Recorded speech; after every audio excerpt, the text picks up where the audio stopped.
کرم علیہ وبارک وسلم۔ میں سب سے پہلے تو اپنے انتہائی واجب القدر حافظ عثمان قادری صاحب جو داتا کی نگری لاہور سے تشریف لائے اور جس وجدانی کیفیت سے انہوں نے آج اس محفل کا سما باندھا، ہلکے ہلکے جو دل پہ ضرور آئے ہیں، کملی والے اس محفل میں ضرور آئے ہیں۔ سبحان اللہ۔ آج کا سما یہ بتا رہا تھا،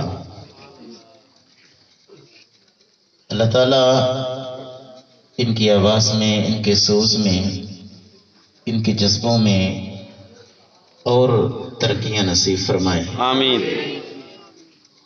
اہل بیت کا، حیدر کرار کا جس انداز کے اندر یہ ذکر کرتے ہیں اور جو فکر ان کے آستانے نے ہماری اس پاکستان کی دھرتی پہ اہل بیت سے محبت کی دی ہے، وہ انہی کے مرشد کا آستانے کا ہی خاصہ ہے۔ آمین۔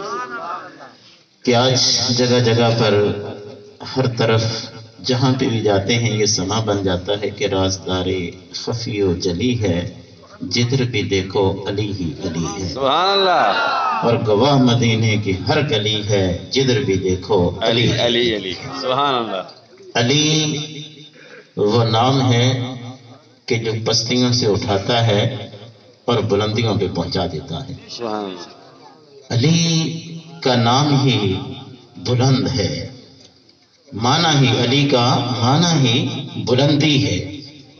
وہ العلی العظیم، علی کا معنی ہی، اور علی کہا ہی اسے جاتا ہے کہ جو مزاج کے اعتبار سے بھی علی ہو، گفتار کے اعتبار سے بھی علی ہو، کردار کے اعتبار سے بھی علی ہو، شخصیت کے اعتبار سے بھی علی ہو۔ علی ہوتا ہی وہ ہے کہ جو جس کی شخصیت بھی علی ہو، جس کی طبیعت بھی علی ہو، جس کی نیت بھی علی ہو، اور علی وہ ہوتا ہے کہ جس کے باپ بھی معنی کے اعتبار سے دیکھیں تو جس کا باپ بھی علی بلند ہو، سبحان اللہ۔ جس کا نبی بھی علی بلند ہو، اور علی کہا ہی اسے جاتا ہے کہ جس کا خدا بھی وہ العلی العظیم علی ہو۔ علی المرتضیٰ کی ذات ہمیں تو کوئی ایسا عنوان نظر نہیں آتا جہاں علی نہ ہو، کوئی ایسا بیان نظر نہیں آتا جہاں علی نہ ہو، کوئی ایسا جہان نظر نہیں آتا جہاں علی نہ ہو۔ شرف میں دیکھو تو علی، غرم میں دیکھو تو علی، جنوب میں دیکھو تو علی، شمال میں دیکھو تو علی، کوثر پہ دیکھو تو علی، میزان پہ دیکھو تو علی، اس جہان میں دیکھو تو علی، اور اس جہان میں دیکھو تو علی ہے۔ قرآن کو دیکھو تو قرآن کا بیان علی ہے، کعبے کو دیکھو تو کعبے کا پاسبان علی ہے، مدینے کو دیکھو تو مدینے کا نگران علی ہے، صحابہ کو دیکھو تو صحابہ کا مشیر بھی علی ہے، کملی والے مصطفیٰ کا ویر بھی علی ہے، اور ہم سنیوں کا پیر بھی علی ہے۔ سبحان اللہ۔ علی کی ذات کے ساتھ نسبت، حیدر کرار کے ساتھ، پنجتن کی ذات کے ساتھ نسبت، یہ بلندی، یہ پستیوں سے اٹھاتی ہے اور بلندیوں پہ پہنچا دیتی ہے۔ اور دوستو، علی المرتضیٰ رضی اللہ تعالیٰ عنہ، ہم تذکرہ آج تو وسیم بھائی نے بھی ماشاءاللہ الحمدللہ اپنے اس خوبصورت انداز کے اندر ان کا بھی ایک خاصہ ہے نعت پڑھنے کا۔ مولا علی کا تذکرہ اتفاق سے آج اللہ کے محبوب علیہ السلام کا یہ فرمان ہے کہ کچھ چیزیں ایسی ہیں کہ جن چیزوں کو بندے کو کوئی عمل نہیں کرنا پڑتا، محنت نہیں کرنی پڑتی، مشقت نہیں کرنی پڑتی، صرف ان چیزوں کو دیکھتے رہو۔ اللہ کے محبوب نے فرمایا کہ ان کا دیکھنا بھی عبادت ہے۔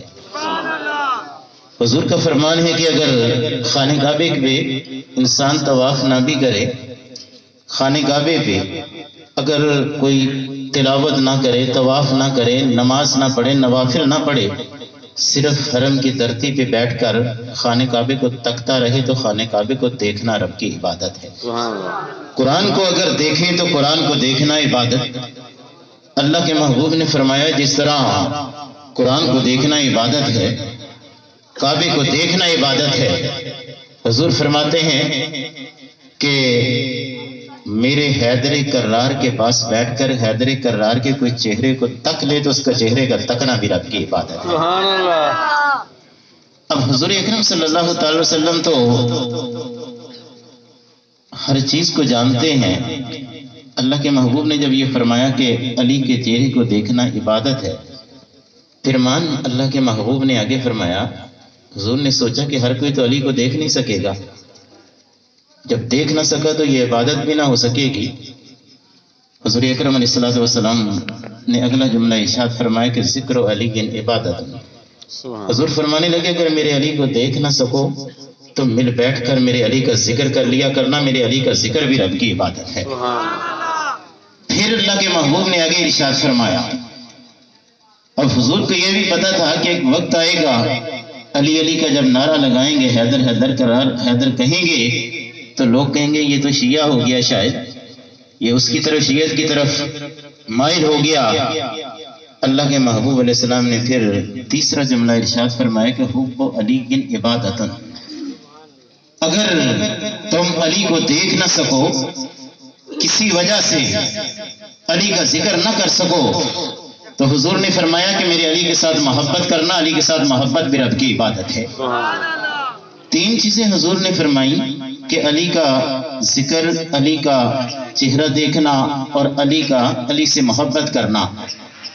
جب حضور کی اس حدیث کو ہم سامنے رکھتے ہیں تو دوستو یہ بات ہمارے سامنے بڑی کھل کر سامنے آ جاتی ہے کہ دیکھنے کا تعلق انسان کی آنکھ کے ساتھ ہوتا ہے، ذکر کا تعلق زبان کے ساتھ ہے، محبت کا تعلق دل کے ساتھ ہے۔ حضور نے فرمایا کہ ان کو دیکھنا، علی کا ذکر، علی سے محبت، کہ دیکھنے کا تعلق آنکھ سے، ذکر کا تعلق زبان سے اور محبت کا تعلق دل سے۔ حضور کی اسی حدیث کو اگر سامنے رکھیں تو اللہ کے محبوب علیہ الصلوۃ والسلام کے اس حدیث کو سامنے رکھنے کے بعد پھر ہر مومن کی رواں رواں سے یہ آواز آتی ہے کہ دن ہو یا رات ہو، شہر ہو یا دیہات ہو، محکوم ہو یا مزدور ہو، مغموم ہو یا مسرور ہو، چمن ہو یا کلی ہو، سڑک ہو یا گلی ہو، بس مومن کی زبان پر علی ہو، علی ہو، علی ہو، علی ہو۔ بس اللہ کے محبوب علیہ الصلوۃ والسلام کی اس حدیث کو سامنے رکھیں تو علی کا ذکر اور علی کے نام نے اتنی دوستو طاقت دے رکھی ہے کہ شمس تبریز کو لوگوں نے دیکھا تھا کہ شمس تبریز ملتان کی گلیوں میں گھومتے تھے اور گھومتے پھرتے تھے، علی علی اور حیدر حیدر کہا کرتے تھے، یہ نعرے لگایا کرتے تھے۔ کسی نے شمس تبریز کو روک کے کہا تھا کہ شمس کیا تو نے مرنا نہیں ہے، قبر میں نہیں جانا، قبر میں جا کر فرشتے جب تجھ سے سوال کریں گے تو کیا کہو گے؟ مولا علی کے اس ملنگ نے شمس تبریز نے کہا تھا کہ تم مجھے یہ کہتے ہو کہ قبر میں جا کر میں فرشتوں کو جواب کیا دوں گا؟ ڈراتے ہو مجھے کہ میں علی علی کہتا ہوں، قبر میں جا کر کیا کہوں گا؟ شمس تبریز نے کہا کہ فشار قبر کو یوں نڈال کر دوں گا، میں مشکلوں کی طبیعت بحال کر دوں گا۔ علی کے نام نے جرت تو دی ہے کہ میں زیر لحد خود فرشتوں پہ کوئی سوال کر دوں گا۔ حضرت مولا علی حیدر کرار علی کے نام نے جرت اور طاقت کیا دی۔ یہ جنگ سن 65 کی جب جنگ ہوئی تو 1965 کی جنگ پہ ایک مقام پر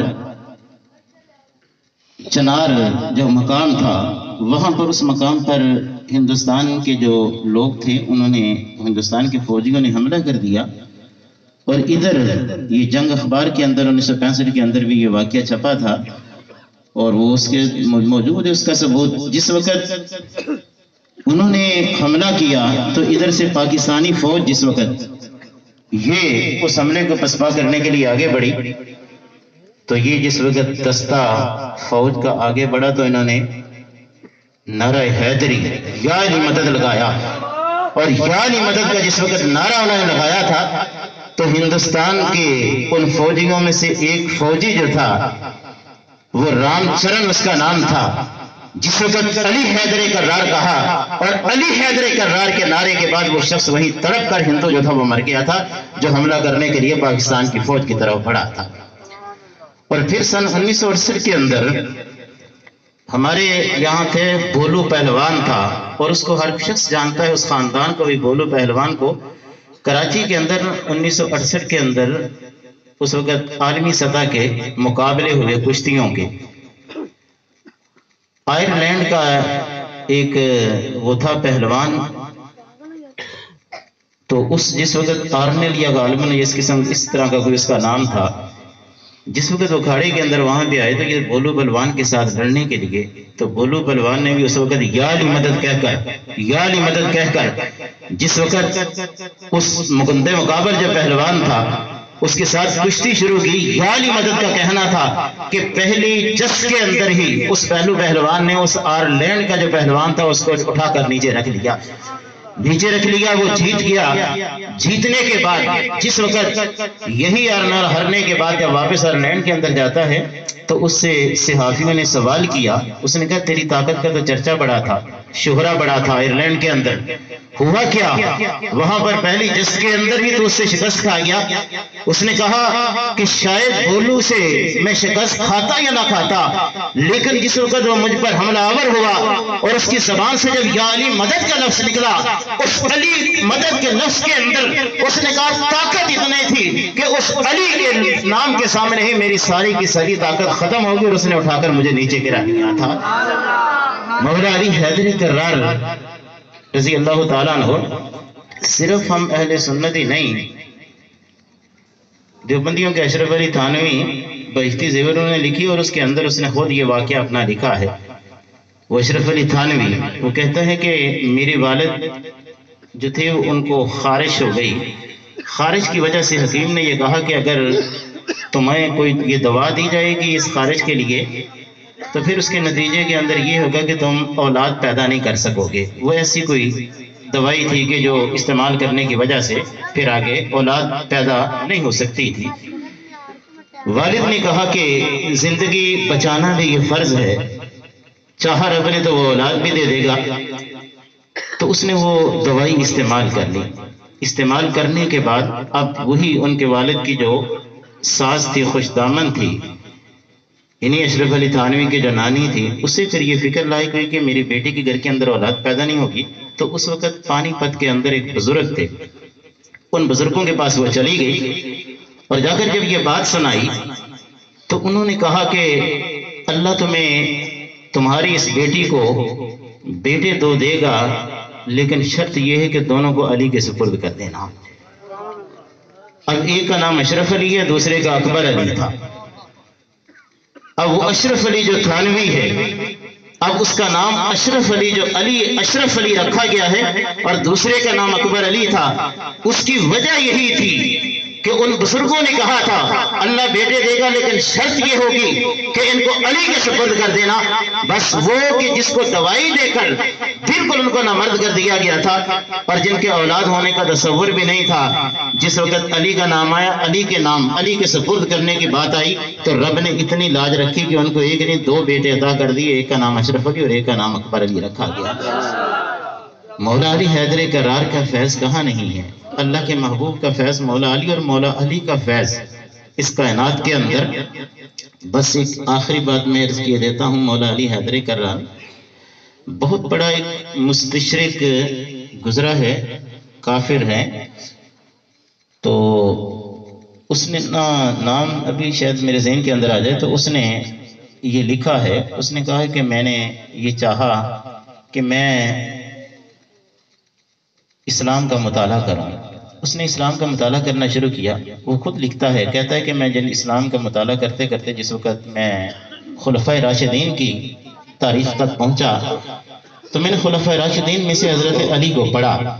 کہنے لگے میں نے یہ حدیث پڑھی کہ انا مدینۃ العلم و علی بابھا، حضور نے فرمایا کہ میں علم کا شہر ہوں، علی اس شہر کا دروازہ ہے۔ کہنے لگا مجھے تجسس پیدا ہوا کہ حضور نے یہ فرمایا کہ میں علم کے شہر ہوں اور علی اس کا دروازہ ہے، کہنے لگا میں نے علی کے علم کو جانچنا چاہا، میں نے نہج البلاغہ لے لی، نہج البلاغہ کو پڑھنا شروع کر دیا۔ میں نے نہج البلاغہ کے جس وقت خطبے پڑھے تو میں نے اس نہج البلاغہ کے خطبوں کے اندر میں نے خطبہ پڑھا کہ علی 1400 سال قبل عرب کے صحراؤں کے اندر کھڑے ہو کر لوگوں کو یہ بتا رہا ہے، کہہ رہا کہ آؤ میں تمہیں بتاؤں کہ اجرام فلکیہ کے نظام کیسا ہے، یہ سورج کی روشنی کتنی دیر میں زمین پہ پڑتی ہے، یہ ستارے کس طرح چمکتے ہیں، سیارے کس طرح چمکتے ہیں، چاند کی روشنی کہاں سے چاند لیتا ہے۔ اس نے کہا یہ اجرام فلکی کا سارا نظام کہ جب ابھی دوربین بھی ایجاد نہیں، خوردبین ابھی ایجاد نہیں ہوئی تو علی حیدر کرار 1400 سال قبل عرب کے صحراؤں میں کھڑے ہو کر اجرام فلکی کا سارا نظام بتا رہا تھا۔ کہنے لگا میں نے ان کے خطبے میں سے پھر سوالات بنائے، 60 سوالات کی ایک معروضی تیار کی، اور 60 سوالات کی معروضی تیار کرنے کے بعد میں نے وقت کے سائنسدانوں کے پاس ان کو بھیجا۔ میں نے جو اس وقت کے سائنسدان تھے ان کے پاس بھیجا، اور علیحدہ جب میں نے ان کے پاس یہ سوالات بھیجے تو میں ان کے سوالات کے جوابات کو اکٹھا کرتا رہا جو میں نے سوالات تیار کیے تھے۔ کہنے لگا جس وقت میں نے ان سے جوابات منگوا لیے، جوابات کو دیکھا، ادھر جوابات رکھے اس وقت کے موجودہ دور کے سائنسدانوں کے، دوسری طرف علی حیدر کرار کا وہ جس وقت میں نے خطبہ سامنے رکھا تو میں حیران رہ گیا کہ 1400 سال بعد جو سائنسدان آج کی سائنس کے نتیجے کے اندر جس مقام پر پہنچے تھے اور جو جوابات انہوں نے 1400 سال بعد دیے تھے، 1400 سال پہلے کملی والے مصطفیٰ کے لنگر پہ پڑھنے والا علی حیدر کرار عرب کے صحراؤں میں وہ جواب دے چکا تھا۔ اور پھر اس وقت جو اس نے جملہ لکھا وہ ایک اس کا اپنا مزاج ہے، اس نے جملہ لکھا، اس نے کہا کہ جب میں نے علی حیدر کرار کے خطبوں کو پڑھا، علی کے علم کو دیکھا تو مجھے یوں لگا کہ جس طرح یہ کائنات یا تو علی نے خود بنائی ہے یا کائنات بنانے والے خدا نے علی کو سامنے بٹھا کر یہ ساری کائنات بنائی۔ علی حیدر کرار وہ ہستی ہے کہ جن کا ذکر بھی عبادت، جن سے محبت بھی عبادت، جن کا دیکھنا بھی عبادت۔ اللہ کے محبوب نے فرمایا ہے کہ میں تمہارے اندر 2 چیزیں چھوڑ کے جا رہا ہوں، ایک اللہ کا قرآن ہے اور دوسرے میرے اہل بیت۔ بس یہی ایمان کا مدار ہے، اللہ کا قرآن، اہل بیت۔ رب کی طرف سے اللہ کے محبوب نے فرمایا قرآن تمہارے پاس ہے، اور حضور نے فرمایا میں اپنی طرف سے تمہیں اہل بیت دے کے جا رہا ہوں۔ اور جب تک تمہارا تعلق ان دونوں چیزوں کے ساتھ رہے گا تم کبھی بھی گمراہ نہیں ہو سکتے۔ قرآن کا اور اہل بیت کا پھر تعلق اتنا ہے، اتنا گہرا ہے، اتنا گہرا ہے۔ حضور کا فرمان ہے کہ القرآن مع علی و علی مع القرآن لا یفترق حتی یرد علی الحوض۔ فرمایا قرآن علی سے جدا نہیں ہو سکتا، علی قرآن سے جدا نہیں ہو سکتا۔ فرمایا دنیا ہی نہیں بلکہ جب حوض کوثر پہ میرے پاس علی آئے گا تو رب کا قرآن علی کے ساتھ ہوگا، علی رب ذوالجلال کے قرآن کے ساتھ ہوگا۔ یہ قرآن اور اہل بیت کا تعلق، یہ تعلق ہی ہے دوستو پوری تاریخ انسانیت کے اندر ہمیں کوئی ایسی مثال نہیں ملتی جیسی مثال کربلا کے تپتے ہوئے صحراؤں میں دنیا نے دیکھی تھی کہ دوستو کسی کی گردن کاٹ دی جائے، پھر اس کو نیزے پہ چڑھا دیا جائے، کوفے کے بازاروں میں پھرایا جا رہا ہو، اور اس کٹی ہوئی گردن تن سے جدا تعلق ٹوٹ جائے اور کٹی ہوئی گردن کے بھی لب ہل رہے ہوں اور ہلتے ہوئے لبوں سے رب ذوالجلال کے قرآن پڑھنے کی آواز آ رہی ہو۔ یہ قرآن اور اہل بیت کا تعلق ہے کہ یہ قرآن اور اہل بیت کا تعلق کتنا گہرا کہ جب امام علی مقام کی گردن کاٹ کر نیزے پہ چڑھا کر کوفے کے گلی کوچوں میں پھرائی جا رہی تھی اور ہلتے ہوئے لبوں سے جب کوفے کے بالا خانوں پہ کھڑے ہو کر لوگ اس منظر کو دیکھ رہے تھے تو اس وقت کوفے کے گلی کوچوں کے ذرے ذرے سے بھی یہ آواز آ رہی تھی کہ ممکن نہیں ہے کسی میں عداوت حسین کی، سانسوں میں بٹ رہی ہے سخاوت حسین کی، اور بازار کے ہجوم سے کہہ دو کہ چپ رہے قرآن کر رہا ہے تلاوت حسین کی۔ کبھی قرآن اہل بیت کے تذکرے کرتا ہوا ان کی تلاوت کرتا نظر آتا ہے، اور کبھی کٹی ہوئی گردنوں سے امام علی مقام کی زبان مقدس سے قرآن کی تلاوت نظر آتی ہے۔ 2 ہی چیزیں ہیں، قرآن ہے اور اہل بیت ہے۔ دعا کریں اللہ کی بارگاہ میں اللہ ہمارا تعلق ان سے مضبوط رکھے، اللہ پاک ہمارا ان کے ساتھ دامن ہمارے ہاتھوں کے اندر رہے، دنیا کے اندر، آخرت کے اندر، برزخ کے اندر اللہ تعالی ہمارے یہ سلسلے جو ہے وہ قائم اور دائم رکھے. کملی والے مصطفیٰ علیہ الصلوۃ والسلام کی غلامی، اہل بیت کی غلامی کے اندر اللہ پاک ہم سب کو قبول فرمائے. آج کی اس محفل کے اندر، اس بزم کے اندر نعت خوانی ہوئی، مولا علی کا تذکرہ ہوا، ہمارے چند لمحے یہاں گزرے ہیں. اللہ کی بارگاہ کے اندر التجا ہے کہ اللہ تعالیٰ ان لمحوں کو ہمارے لیے باعث شفاعت بنا دے، آمین. باعث بخشش بنا دے، باعث مغفرت بنا دے، باعث کرم اللہ پاک بنا دے. اللہ ہماری دنیا، ہماری برزخ، ہماری آخرت کو روشن کر دے. اللہ دنیا اور آخرت میں ہمیں عزتوں سے سرفراز فرما دے. اللہ ہمیں ایمان کی سلامتی نصیب فرما دے. اللہ ان مبارک لمحوں کا صدقہ اللہ ہم میں سے ہر شخص کے رزق کے اندر برکتیں نصیب فرما، عمر میں برکتیں نصیب فرما، اجر میں برکتیں نصیب فرما، زندگی میں اللہ برکتیں نصیب فرما، علم عمل کے اندر اللہ برکتیں نصیب فرما. الہ العالمین، ہم تیری بارگاہ کے اندر التجا کرتے ہیں، کملی والے مصطفیٰ اور کملی والے مصطفیٰ کے خاندان کا صدقہ اللہ بیماروں کو شفا کاملہ نصیب فرما، بیماروں کو صحت عاجلہ نصیب فرما. اللہ کریم شبیر صاحب کی سسٹر بیمار ہے، اللہ پاک اسے شفا نصیب فرما. اللہ ہمارے اس گاؤں کے اندر ہمارا بھائی، ہمارا بیٹا مٹھو بیمار ہے، اللہ پاک اسے شفا کاملہ نصیب فرما، اللہ پاک اسے صحت عاجلہ نصیب فرما. اللہ آنے والا ہر لمحہ ہم سب کے لیے اللہ باعث امن، باعث رحمت اور باعث برکت بنا. الہ العالمین، اپنے حبیب کریم علیہ الصلوۃ والسلام کی رحمت کا صدقہ ہماری دعا کو اپنی بارگاہ کے اندر قبول فرما، اپنی رحمتوں کا نزول فرما، لطف و کرم سے اللہ کریم ہم سب کو مالا مال فرما. آج کی اس محفل میں جس نے بھی جس طرح دامے درمے قدمے سخنے جس طرح اللہ حصہ لیا ہے، ہر ایک کو اس کے خلاص کے مطابق اللہ اس کو بہترین جزا اور بہترین صلہ نصیب فرما. اللہ کریم ہمارے اس آستانے کو، اس غریب خانے کو اللہ پاک آباد اور شاد فرما، تاکہ قیام قیامت اللہ پاک یہاں پر یہ ذکر کی مجلسیں سجتی رہیں، یہ سلسلے اللہ پاک چلتے رہے. میرے کرم فرما. کئی سارے دوست جو ہیں ہمارے یہاں اسٹیج پہ آپ دیکھ رہے ہیں، یہ تشریف لائے ہیں، اللہ پاک ان کا آنا اپنی بارگاہ میں قبول فرما. قدم قدم پر اللہ پاک جتنے بھی دوست آئے ہیں، ہر قدم پر اللہ پاک ان کو رحمتوں سے مالا مال فرما دے، برکتوں سے مالا مال فرما دے. الہ العالمین، ہم گناہ گار ہیں، خطا کار ہیں، عاجز ہیں، اللہ ہمارے گناہوں کی ہمیں معافی نصیب فرما دے، گناہوں کو نیکیوں کے اندر تبدیل فرما دے. الہ العالمین، ہم اپنے آپ کو تیری پناہ کے اندر دیتے ہیں، اللہ تو ہم سب کو اپنی پناہ کے اندر لے لے، ہمیں اپنی نگہبانی کے اندر لے لے. اللہ پاک ہمارے رزق میں، ہمارے عمل میں اللہ برکت نصیب فرما. رب اغفر وارحم وانت خیر الراحمین. وصلی اللہ تعالی علی حبیبہ محمد وآلہ واصحابہ اجمعین برحمتہ. یہ ختم شریف کے لیے لے کے آئے ہیں. تو آپ سارے انہوں نے ایک مرتبہ سورہ فاتحہ اور 3 مرتبہ سورہ کل شریف پڑھ لیں، اور پھر ہم اہل بیت کی بارگاہ کے اندر اس کلام کو پیش کر دیتے ہیں. بسم اللہ.